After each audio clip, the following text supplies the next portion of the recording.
As always, a pleasure to see you all once again. My name is 20-Sided Seth, and welcome to The Point Review. Today we're going to be looking at Wolfenstein 2, the new Colossus, playable on Xbox One, PS4, and PC. For those of you simply looking for my score, I'm going to be giving this one an 8 out of 10. While I did enjoy this game quite a bit, I'll be honest that first-person shooters are not really my genre of choice. I'm more of an RPG kind of guy. With that being said, though, I did have a lot of fun with it. It's a very tight, well-done first-person shooter with a great cast, a very well-done story. The only real issue I had is that I kind of wished that the story had moved a little faster. I can't really say too much without spoiling, but I will say the ending kind of left me wishing there was one more chapter or mission or something along those lines. Of course, if you're looking for a little bit more detail, then stick around. As one could have guessed, this is a sequel to Wolfenstein, the New Order, and while I didn't play that game, the first 10-15 minutes or so does a pretty good job of recapping and kind of getting you caught up to speed.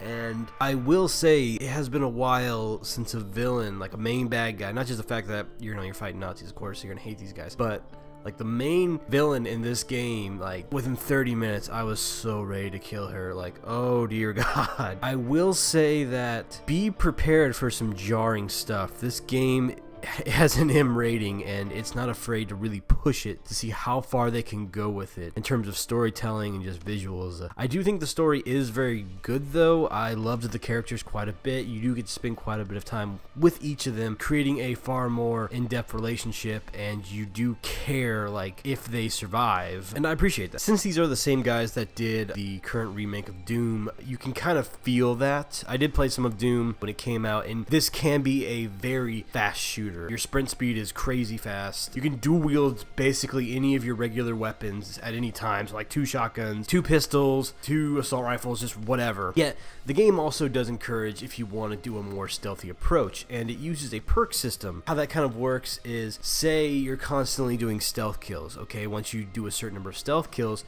you gain a perk, and that perk just becomes better and better as you do more stealth kills, and I really appreciate that because it rewards the player for playing the style that fits them. It makes them better at it. There wasn't a massive selection of weapons, but I will say each one of them felt very solid. There's a number of upgrades on each one of them. I love the shotgun because it's a semi-automatic, and it's 3 barrels on that son of a gun, and it's every time you just pull in it, it can shoot 3 shots, and it's got this huge magazine. This gameplay is very over the top. The stealth kills, or you have a hatchet for each one of them, and you're just hacking away at these guys, and it was really satisfying.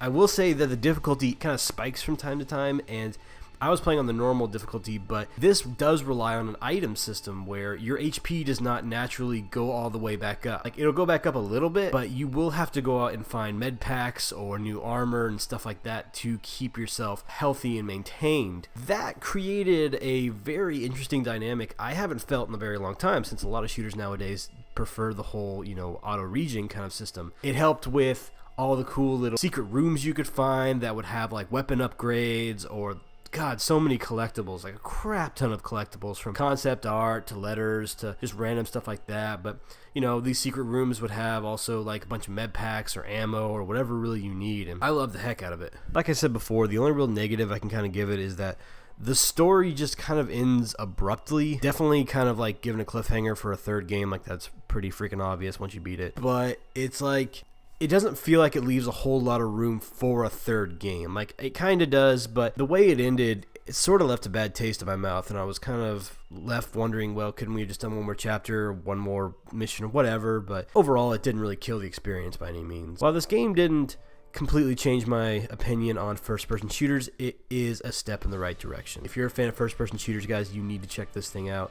I think you'll love the crap out of it. If you're looking for a real dark story, but with some good comedy and some good characters, once more, check it out. And that's why, overall, guys, I'm going to be giving this one an 8 out of 10. Wolfenstein 2 is a solid first-person shooter with a good story, a fun time, and a lot of Nazi killing.